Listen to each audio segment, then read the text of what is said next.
All right, welcome to the word of the day, the traps of life, episode 54. I'm going to jump right into it.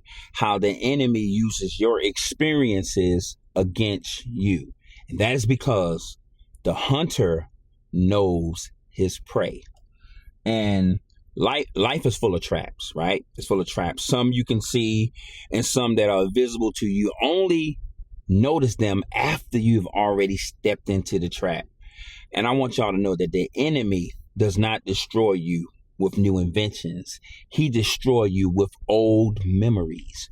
Old memories. He doesn't tempt you with what you've never tasted. He cannot tempt you on something you've never tasted. He only tempts you with what your flesh refuses to forget. And so a hunter never uses unfamiliar bait. He uses what the animals have already responded to. Now, we're not animals, but things that we have responded to. I'm talking about a hunter right now. Satan studies your patterns. He studies your appetite. He studies your experiences, and he uses your past to bait your future. He uses your past to bait your future because the enemy uses your history to sabotage your destiny. That's how I want to say it. He uses your history. What is your history? Everything that you've been through, your life experience is an artifact of your past. So today's message will expose the difference between curiosity and temptation, why they are not the same, and how temptation becomes a trap once you have experienced sin. So let's talk about, because I know some of y'all going to disagree with me. So let's talk about curiosity versus temptation, right?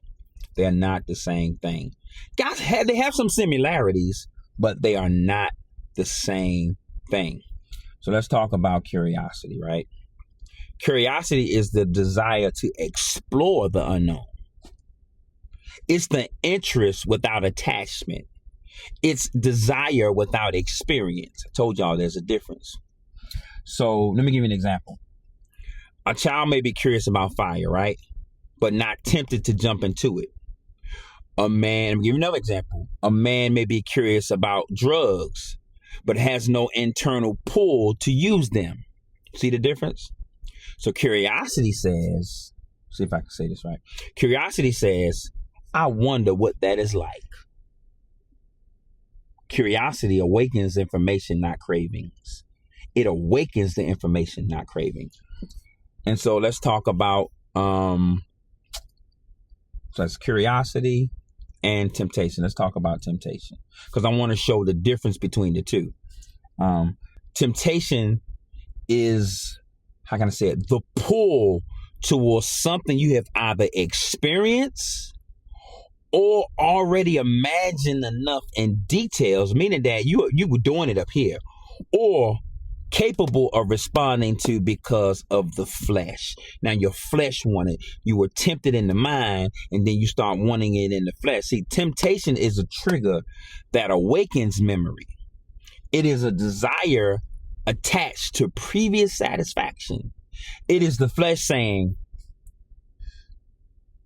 you remember how that made you feel? Go back one more time.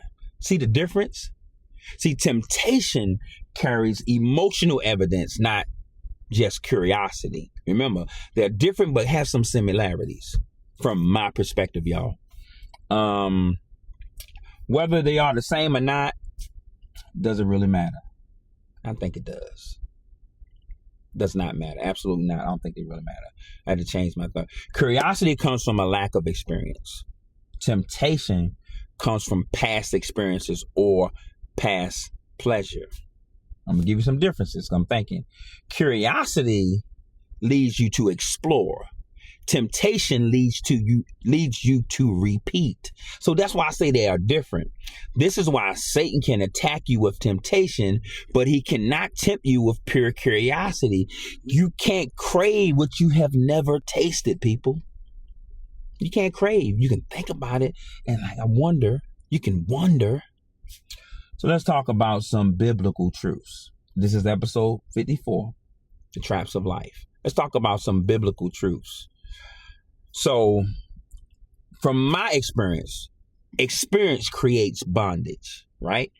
Romans 6:16 says, why every time I do this, people looking at me? I guess because I'm moving my hands. Romans 6:16 says, to whom ye yield yourself servants to obey, his servants ye are to whom ye obey. Right? So once you obey a sin, you give it legal access to your emotions and to your memory. See, sin just doesn't happen in the body. It happens in the memory. It happens in your imagination. It happens in your emotions and the chemistry of your brain. This is why Yahushua, what Jesus said in John 8:34, he says, whosoever committeth sin is the servant of sin. Why do you think he said that? Well, I'm glad you asked.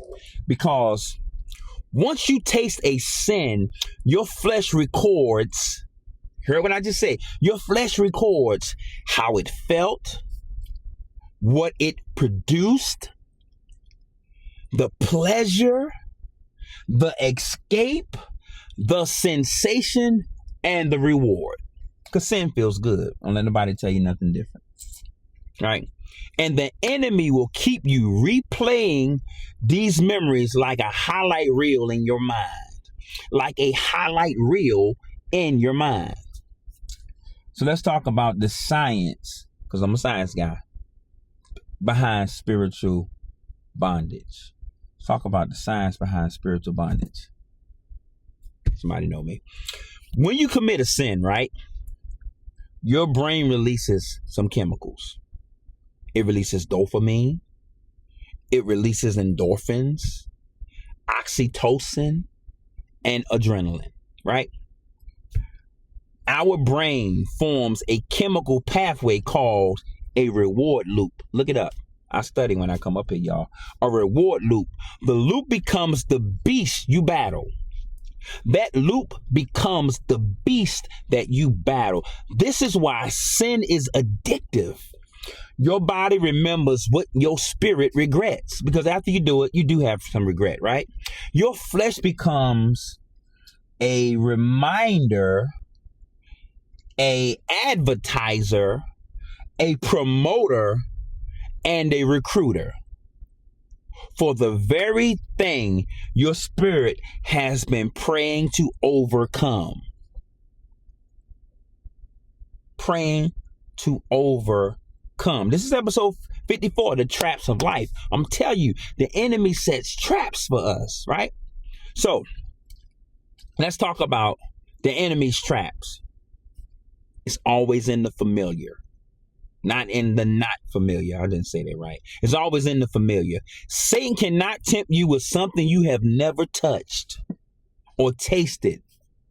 But if you've ever smoked, if you smoked it, if you drank it, if you slept with it, if you watched it, if you tasted it, entertained it, imagined it, and ran back to it, the enemy now has bait.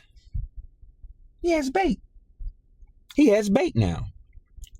Just like a fisherman uses bait, the fish likes, right? Satan uses experiences we enjoy. That's what he uses, people.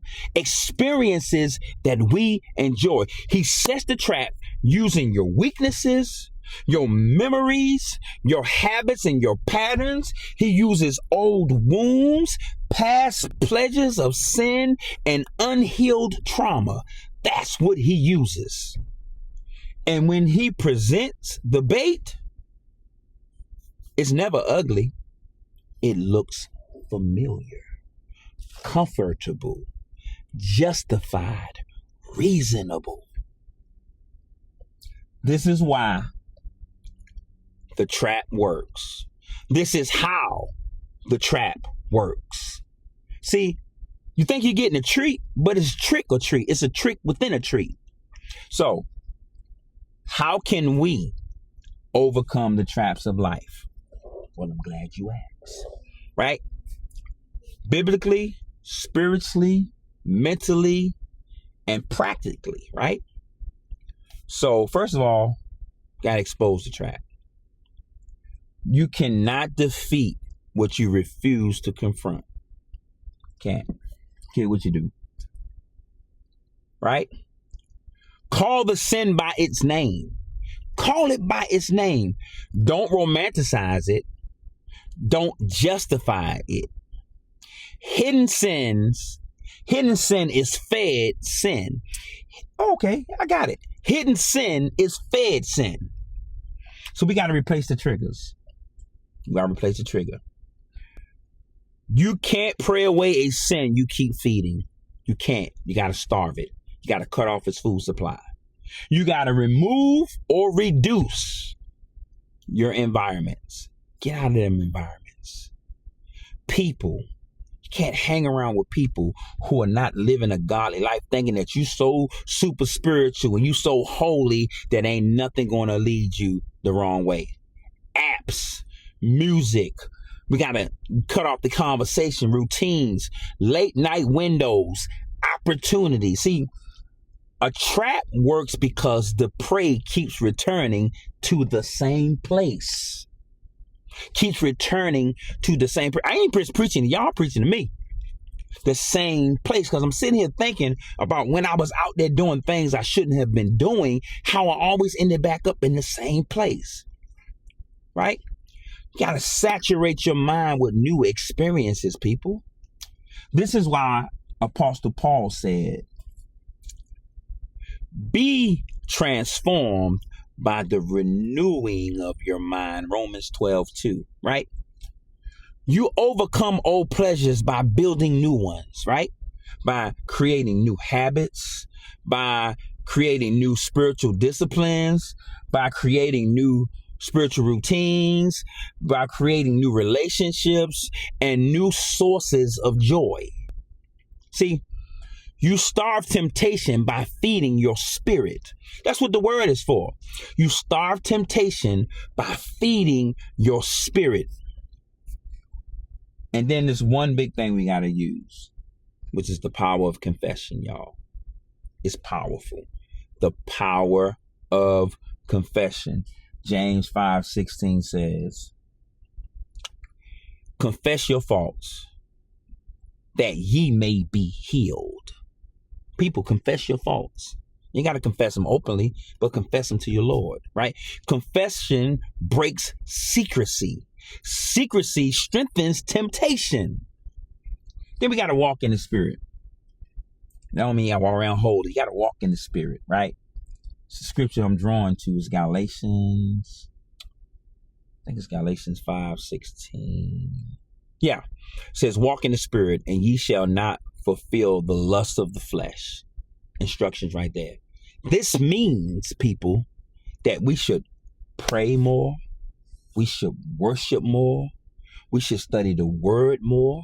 We should fast more.